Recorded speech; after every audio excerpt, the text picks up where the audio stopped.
I'm Ilse Schwarz, or Ilse Schwarz. I'm a dressage trainer. I'm Australian, but I live here in Wellington. Schwarz doesn't sound like an Australian name. I'm German ancestry. My Australian's much better than my German. That's how your dressage skills come from. I wish.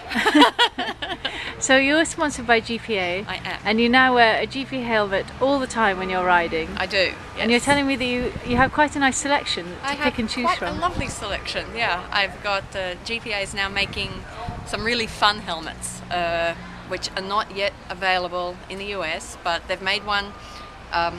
Being an Australian, I'm a little concerned about the whole sun and skin cancer, and your typical helmet doesn't offer a lot of protection, so they've made one called the First Lady, and it comes out, it gives you a ton of protection, and they've made it now with leather trim and in brown and all sorts of different colours. And I have a regular Sport Air, GPA Sport Air, with brown leather trim, and I've now got my little outfits going. So I have with my shad belly on my tailcoat, I have a specific helmet that goes with that one, and with my short coat I wear a different one. And so you actually really wear your helmet in the Grand Prix? I will be, yeah. I have a horse that should show Grand Prix in March, and I will be wearing it with the shad belly.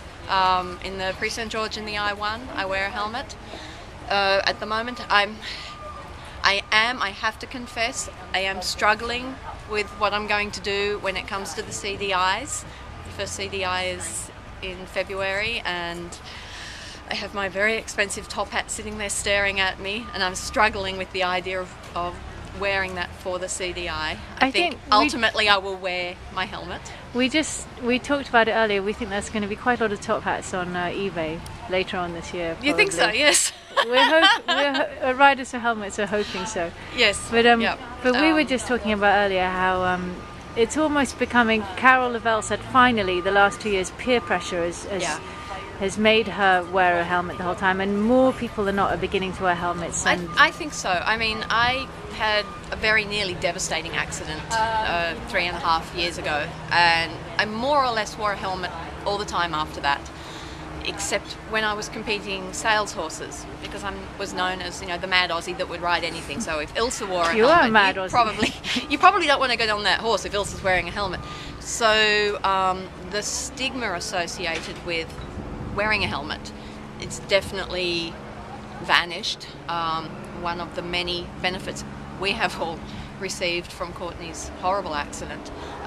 So now without question, I can wear a helmet on anything, and I do. I don't get on a horse without a helmet at all.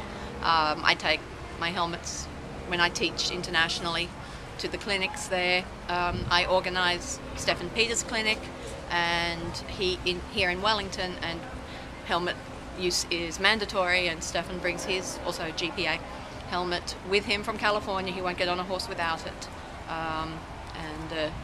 Yeah, it's becoming I think it's starting to get a little bit fun. People are trying to, you know, jazz up their outfits with not just the boring, old-fashioned, hot helmet that used to be available. It's now starting to be fun. Great. Well, thanks very much for talking to us, and thanks for wearing your helmet, and thanks for supporting Riders4Helmets. Oh, you're very welcome. I shall continue wearing my helmet, so...